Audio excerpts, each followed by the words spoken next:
Bismillahirrahmanirrahim. My name is Dr. Fakhriyat. You are watching our YouTube channel Medicos Fever. As you know, we have started the surgery series of the upper GIT system. Now, in this lecture, we will discuss about the two syndrome.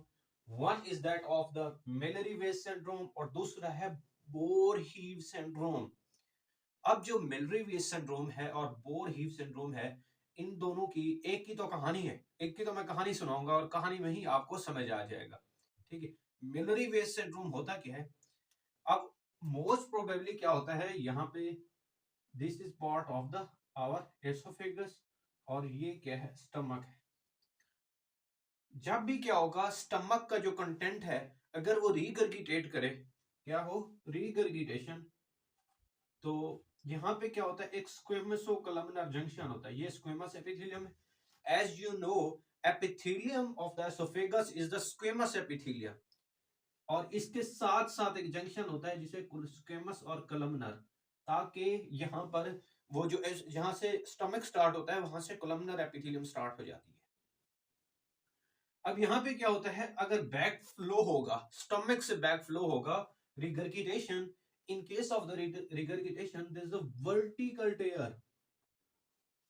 अब ये कहां पे होगा, at the स्क्वेमोसोकोलमनर junction से नीचे, और 90% ये oesophagus में तो नहीं है ना, ये related to the stomach area है, जहां पे स्टमक का कार्डिया है, यहाँ पे कार्डिया। ठीक है, तो यहाँ पे क्या है, वर्टिकल टेयर। और ये क्या होगा, दो चीजें होती हैं, एक होती है ट्रांसम्यूरल। ट्रांसम्यूरल क्या है, एक चीज गोल है ना, ये अगर इन केस जिस तरह बोर हीव सिंड्रोम है उसमें ट्रांसम्यूरल ऐसे रप्चर हो जाता है। ठीक है, यहाँ पे ट्रांसम्यूरल नहीं होगी, म्यूरल कहते हैं एक दरमियान वाले एरिया को, जिनके ये एरिया यहीं तक रहेगा, कहीं पे भी और कैविटी तक नहीं फैलेगा, यानी कि कोई चीज रप्चर नहीं होगी। This is called as the non transmural Mallory Weiss syndrome. अब जो मिलरी वेस सिंड्रोम है, this is a vertical tear at below the squamosocolunar junction due to the regurgitation, due to the backflow। ठीक है, क्या करेंगे, कोई forceful vomiting कर रहा है, ठीक है, वो क्या करेगा, ऐसे जो फोर्सफुल वोमिटिंग करता है तो वो क्या हो सकता है, डैमेज कर सकता है in the area of the cardia, that is called as the, यहाँ पे तो गैस्ट्रिक कार्डिया, यहाँ पे this is called Mallory Weiss syndrome.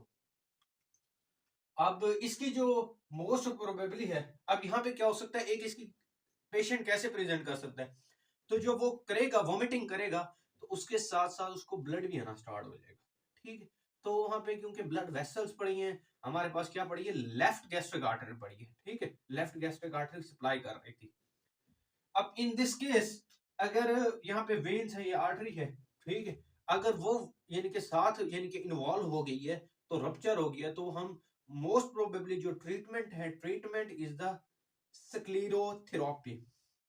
अब स्क्लेरोथेरेपी कहाँ पे करते हैं, वेन्स वाले एरिया में। यहाँ पे ये क्या है, ये है वेन्स, फर्ज करें ये वेनस सिस्टम है, तो जो जो डीप वेन थ्रोम्बोसिस के वाले पेशेंट होते हैं उनमें हम स्क्लेरोथेरेपी करते हैं, जो कि वेरिकोज वेन। इसमें क्या करेंगे, एंडोस्कोपिकली जाएंगे और जो वेन्स हैं, जिस तरह गैस्ट्रिक वेन है, लेफ्ट गैस्ट्रिक वेन है, वहां पे जाके हमने एक इंजेक्शन डाल देना है। ठीक है, इंजेक्शन डाल देना है जिसने उसको वेन को ब्लॉक कर देना है ताकि ब्लड ना आए।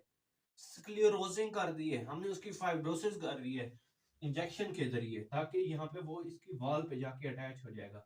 This is called as the sclerotherapy. Okay, that is called as sclerotherapy, injection एक लगाएंगे। ठीक, अब आ जाता है Boerhaave syndrome. Boerhaave syndrome क्या है, बड़ा ही कमाल का सिनेरियो है। अब हुआ क्या, 300 साल पहले हॉलैंड का एक बंदा था जो कि एडमिरल था। ठीक है, उसने क्या किया, वो उसने फोर्सफुल वोमिटिंग की, लेकिन उसने जो ग्लॉटस है अपना, उसको बंद किया। ऐसे वोमिटिंग करना भी चाहिए और वोमिटिंग नहीं की। ठीक है, अब यहाँ पे उसने क्या किया, यहाँ पे ये स्टमक है, ठीक है, तो यहाँ पे क्या है, ग्लॉटस है, तो उसने अपने ग्लॉटस को बंद कर दिया। ठीक है, जब उसने अपने ग्लॉटस को क्लोज किया, तो जब फोर्सफुल रिगर्गिटेशन की, तो उसे क्या हुआ, उसके जो सिम्टम आना स्टार्ट हो गई, उसे कौन सी होंगी, चेस्ट पेन। डॉक्टर साहब वो उसने कहा कि मुझे यहाँ पे चेस्ट पेन स्टार्ट हो गया उसे। तो 16 आवर के बाद क्या हुआ, अब 300 साल पहले का किस्सा है, ठीक है। उस 16 आवर के बाद क्या हुआ, 16 आवर के बाद उसकी क्या होगी, डेथ हो गई। तो उसका एक डच साइंटिस्ट था जो कि जिसका नाम था बोर हीप, जिसके नाम पे ये सिंड्रोम है, उसने ऑटोप्सी की। जब उसने ऑटोप्सी की, ऑटोप्सी का मतलब ये होता है कि उसने चीर फाड़ करना जिसे कहते हैं ऑटोप्सी। अब ऑटोप्सी के दौरान उसे हुआ कि उसकी जो कैविटी थी ना, उसमें सारा का सारा जिस तरह फूड नहीं होती वही थी। तो उसने एनालाइज किया, एसोफेगस को देखा, तो एसोफेगस ऐसे रप्चर हुई पड़ी थी। तो उसका जो कंटेंट था उसने लेफ्ट में देखा, लेफ्ट जो एरिया है थोरेसिक का, राइट में भी आ सकता था अगर राइट वाली साइड पे होता तो दैट इज द ट्रांसम्यूरल। ठीक है, उसकी डेथ होगी 16 आवर के बाद। ये क्या हो गया, अब यहाँ पे ट्रांसम्यूरल पूरी उसकी, उसका जब म्यूकोजा भी फट गया, सब म्यूकोजा भी, मस्कुलरिस लेयर भी, एडवेंटिशिया भी, जब सारी लेयर फटी तो सारा जो फूड था वो एसोफेगस से थोरेसिक कैविटी में आ गया, मिडेस्टिनम में आ गया।